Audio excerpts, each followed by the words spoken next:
અમદાવાદમાં એપાર્ટમેન્ટમાં વધુ એક આગનો બનાવ બન્યો હતો। જો કે સદનસીબે કોઈ જાનહાનિ થઈ નથી, પરંતુ ફ્લેટમાં રહેલા તમામ લોકોનું રેસ્ક્યુ કરવાની ફરજ ફાયર વિભાગને પડી હતી। અમદાવાદમાં આવેલા ગુરુકુળના પૂર્વી એપાર્ટમેન્ટમાં આવેલા ગેસનો બાટલો અને ત્યારબાદ એસીમાં શોર્ટ સર્કિટના કારણે આગ લાગવાનો બનાવ બન્યો હતો। આગ બેકાબૂ બનતા ધુમાડાના ગોટે ગોટા ઉડ્યા હતા। ઘટનાની જાણ થતાં જ ફાયર વિભાગને જાણ કરાતા ફાયર વિભાગની 10 જેટલી ગાડીઓ ઘટના સ્થળ પર પહોંચી હતી અને આગ પર કાબૂ મેળવ્યો હતો। આગ પર કાબૂ મેળવતા સમયે ફાયર વિભાગે અહીંથી ફસાયેલા લોકોનું રેસ્ક્યુ પણ કરવાની ફરજ પડી હતી। તો કુલ 20 લોકોને આ જગ્યાએથી હેમખેમ બહાર કાઢ્યા હતા। ટ્રાફિક ડીસીપી સફી હસન ઘટના સ્થળે દોડી આવ્યા હતા। આગ પર સંપૂર્ણ કાબૂ મેળવી લેવાયો છે। ઘટનાના ફ્લેટના 8મા માળે આગ લાગી હતી અને 8મા અને 9મા માળે પ્રસરી હતી। આગ લાગવાની ઘટના બનતા લોકોએ જીવ ગુમાવ્યા ન હતા, પરંતુ રાહતનો શ્વાસ તો રેસ્ક્યુ બાદ આખરે લીધો હતો। જો કે ફાયર એનઓસી હતી કે કેમ આ એપાર્ટમેન્ટમાં તે અંગે તપાસ શરૂ કરવામાં આવી છે। અમદાવાદમાં મેટ્રોના કેબલની ચોરી થતાં મેટ્રો સેવાને અસર પહોંચી હતી। એપરલ પાર્કથી શાહપુર સુધીનો રૂટ બંધ થયો હતો। જોકે 8 કલાકની જહેમત બાદ મેટ્રો સેવાને પૂર્વવત કરાઈ હતી। અમદાવાદમાં મેટ્રો રેલની સેવા ખોરવાઈ હતી। શાહપુરથી જૂની હાઈકોર્ટ વિસ્તારમાં કેબલની ચોરી થતાં મેટ્રો સેવા બંધ કરવાની ફરજ પડી હતી। સાથે સાથે મુસાફરો પણ રજે પડ્યા હતા। મેટ્રોને વીજ પુરવઠો પૂરો પાડતા કેબલની ચોરી થતાં પોલીસે પણ તપાસ હાથ ધરી છે। ગઈકાલે મોડી રાત્રે કેબલની ચોરી થઈ હતી। પૂર્વ વિસ્તારમાંથી પશ્ચિમ વિસ્તારમાં મેટ્રોમાં નોકરીએ જનારા લોકોને મેટ્રો ટ્રેનમાં જવાને બદલે બસ અથવા રિક્ષા કરી જવાનો વારો આવ્યો હતો। લોકો મેટ્રો માટે સ્ટેશને પહોંચ્યા ત્યારે લોકોને ખબર પડી કે મેટ્રો સેવા બંધ છે અને તેવામાં નોકરી ધંધે જનારા લોકોમાં ભાગદોડ મચી ગઈ હતી। જોકે 8 કલાકની મહેનત બાદ ટેકનિકલ ખામીને દૂર કરી મેટ્રો સેવાને પૂર્વવત કરાઈ હતી। લોકોની સુવિધા માટે શરૂ કરાયેલી મેટ્રો સેવા હાલ દુવિધા બની ગઈ છે। કેબલ ચોરી મામલે પોલીસ ફરિયાદ પણ દાખલ કરાઈ છે। જૂનાગઢ શહેરમાં ફરી એકવાર સિંહોએ રહેણાંક વિસ્તારોમાં આંટાફેરા માર્યા। દર 5 વર્ષે થતી ગુજરાતમાં સિંહોની વસ્તી ગણતરીમાં તાજેતરમાં સામે આવેલા આંકડાઓએ દરેક ગુજરાતીઓનું ગૌરવ વધારી દીધું હતું, પરંતુ સાથે ચિંતા એ પણ વાતની હતી કે વધતી સિંહોની વસ્તી માટે હવે ગીરનું જંગલ ટૂંકું પડી રહ્યું છે અને એટલા માટે જ સિંહો હવે જંગલ છોડીને શહેરો અને ગ્રામ્ય વિસ્તારોમાં આંટાફેરા મારવા લાગ્યા છે। શિકારની શોધમાં રહેણાંક વિસ્તારમાં ઘૂસી આવતા આ સિંહો હવે માનવીના જીવ તાળવે ચોંટાડવા લાગ્યા છે અને આવી જ એક હકીકત જૂનાગઢ શહેરમાં જોવા મળી, જ્યાં વાણંદ સોસાયટીમાં લટાર મારતો સિંહ સીસીટીવીમાં દેખાયો। અચાનક જ સોસાયટીમાં સિંહના આંટાફેરાથી લોકોમાં ફફડાટ ફેલાયો। રહેણાંક વિસ્તારોમાં સિંહોના આંટાફેરાથી સ્થાનિક લોકોના જીવ તાળવે ચોંટેલા છે। સિંહોની સાથે માનવીની પણ સુરક્ષા કરવામાં આવે તેવી માંગ છે। વડોદરામાં લવજેહાદ મામલે તપાસનો ધમધમાટ યથાવત છે, ત્યારે આ મામલે સાહિલ પઠાણ સહિત 3 શખ્સોની ધરપકડ કરી લેવામાં આવી છે। વડોદરામાં લવજેહાદ કેસમાં સતત તપાસ કરવામાં આવી છે। આ કેસની તપાસ દરમિયાન સાહિલ પઠાણ સહિત 3 વિધર્મીઓની ધરપકડ કરવામાં આવી છે। સગીરાને લગ્નની લાલચ આપી તેના પર દુષ્કર્મ આચર્યું હતું અને ત્યારબાદ સાહિલ સગીરાને મારઝૂડ કરતો અને ધર્મ પરિવર્તન કરવા માટે પણ દબાણ કરતો હતો, જેને લઈને સગીરાને મારઝૂડ કરતા હોવાની પોલીસ ફરિયાદ પણ કરવામાં આવી હતી। વળી આ સમગ્ર કેસને લઈ ડીસીપી અભિષેક ગુપ્તા દ્વારા નિવેદન આપવામાં આવ્યું કે સાહિલ પઠાણે સગીરાને પ્રેમજાળમાં ફસાવી હતી, જે મામલે 2 દિવસ અગાઉ કિશોરીએ ફરિયાદ નોંધાવી હતી। ડીસીપી અભિષેક ગુપ્તાનું કહેવું છે કે આરોપી સાહિલ પઠાણ રિક્ષા ચલાવે છે અને તેણે આ સગીરાને પ્રેમજાળમાં ફસાવી હતી અને બાદમાં ધર્મ પરિવર્તન માટે પણ દબાણ કરતો હતો। વડોદરામાં એક મંદિરમાં તોડફોડ કરવાનો મામલો સામે આવ્યો છે। ઇરફાન શેખ નામના આ વ્યક્તિની પોલીસે ધરપકડ કરી છે।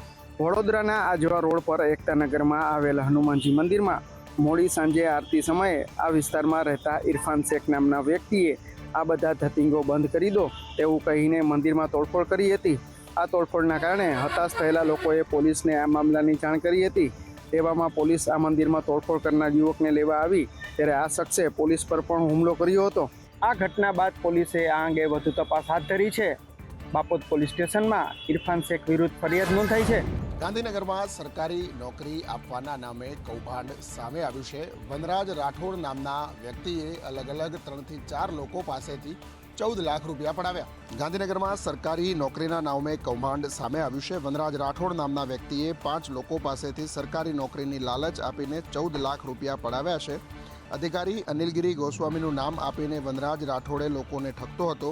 સચિવાલયમાં આશાસ્પદ ઉમેદવારોને નોકરીના સપના તે બતાવતો હતો અને વનરાજ રાઠોડ સુરેન્દ્રનગરના વતની છે અને અમદાવાદમાં અરવિંદ જોશી તેના કૌભાંડનો શિકાર બન્યા છે। વનરાજે અરવિંદ જોશીને નોકરીનું સપનું બતાવીને મનપા કે સચિવાલયમાં નોકરી આપવાનું કહ્યું હતું અને અરવિંદ જોશીએ 5 લોકોને કુલ 15 લાખ રૂપિયા નોકરીના બહાને આપ્યા હતા. આ મામલે ઇન્ફોસિટી પોલીસે તપાસ નોંધી વધુ તપાસ શરૂ કરી છે. વનરાજ રાઠોડે મહેસૂલ વિભાગના અધિકારીનું જે નામ આપ્યું હતું એ વ્યક્તિ મહેસૂલ વિભાગમાં નોકરી કરે છે કે કેમ તેને લઈને પણ પોલીસે તપાસ શરૂ કરી છે. ગાંધીનગર સેક્ટર 3માં નવા બનતા રોડને લઈ વિવાદ સર્જાયો છે. સ્થાનિકોએ નબળી ગુણવત્તાનું કામ થતું હોવાનો આક્ષેપ લગાવ્યો છે. ફરી એકવાર રોડની કામગીરી અને ગુણવત્તાને લઈને વિવાદ સર્જાયો છે. ગાંધીનગર સેક્ટર 3માં નવા રોડની કામગીરી કરવામાં આવી રહી છે ત્યારે રોડની કામગીરી અને ગુણવત્તા પર સ્થાનિકોએ સવાલ ઊભા કર્યા છે. સ્થાનિકો દ્વારા આક્ષેપ કરવામાં આવી રહ્યો છે કે રોડની કામગીરી તો કરવામાં આવી રહી છે પરંતુ ખૂબ જ નબળી ગુણવત્તાવાળું કામ થઈ રહ્યું છે. ગટરના ઢાંકણાનું કામ પણ યોગ્ય રીતે ન કરાયાનો આક્ષેપ સ્થાનિકોએ લગાવ્યો છે. તો વળી ટેન્ડર મુજબ કામ ન થતું હોવાની પણ સ્થાનિકોએ ફરિયાદ ઉઠાવી છે. સ્થાનિકોના આક્ષેપ બાદ હવે કોન્ટ્રાક્ટર પર કોઈ કાર્યવાહી થાય છે કે કેમ તે જોવું રહ્યું. વડાપ્રધાન નરેન્દ્ર મોદી આગામી 26 તારીખે દાહોદની મુલાકાતે આવી રહ્યા છે. પીએમ મોદીની મુલાકાતને લઈને તૈયારીનો ધમધમાટ શરૂ કરવામાં આવ્યો છે. વડાપ્રધાન મોદી ફરી એકવાર ગુજરાતના પ્રવાસે આવી રહ્યા છે. તેવામાં દાહોદ ખાતે યોજાનાર કાર્યક્રમમાં 1.5 લાખથી વધુની જનમેદની પીએમને સંબોધિત કરશે, જેની તૈયારીઓનો ધમધમાટ શરૂ થઈ ગયો છે. દાહોદમાં 9000 એચપીનું પ્રથમ લોકોમોટિવ એન્જિન રેલવેને સમર્પિત કરશે, જે મેક ઇન ઇન્ડિયાના અભિગમ હેઠળ તૈયાર કરાયું છે. 20,000 કરોડના ખર્ચે રેલવે પ્રોડક્શન યુનિટ તૈયાર કરાયું છે, જેને પણ પીએમ ખુલ્લું મૂકશે. આ લોકોમોટિવ એન્જિન 46 ટન કાર્ગોનું વહન કરી શકવાની ક્ષમતા ધરાવે છે અને આગામી 10 વર્ષમાં આવા 1200 જેટલા એન્જિન તૈયાર કરવાનું લક્ષ્ય રાખવામાં આવ્યું છે, જે આ પ્રોડક્શન યુનિટમાં તૈયાર થશે. પીએમ મોદીના દાહોદના કાર્યક્રમ પહેલા વડોદરામાં રોડ શો યોજાશે. અમદાવાદમાં પણ પ્રધાનમંત્રીના રોડ શોનું આયોજન કરવામાં આવ્યું છે. પાટીદાર મહિલા આગેવાન જિગીસા પટેલ રાજકોટની મુલાકાતે છે, જ્યાં તેમને જિલ્લા પોલીસની કામગીરીને લઈને સવાલ ઉઠાવ્યા. બન્ની ગજેરા પ્રકરણની અંદર પિયુષ રાદડિયાની અટકાયત બાદ પિયુષ રાદડિયાની તબિયત ખરાબ થતાં તેને રાજકોટની ખાનગી હોસ્પિટલમાં દાખલ કરવામાં આવ્યો હતો, જેના ખબર અંતર પૂછવા માટે પાટીદાર આગેવાન જિગીસા પટેલ રાજકોટની મુલાકાતે પહોંચ્યા હતા. અહીંયા પિયુષ રાદડિયાના ખબર અંતર જિગીસા પટેલે પૂછ્યા હતા અને ત્યારબાદ મીડિયાની સાથે વાતચીત કરતા તેમણે જયરાજસિંહ જાડેજા, તેમના સમર્થકો અને પોલીસ ઉપર અનેક આક્ષેપો લગાવ્યા હતા.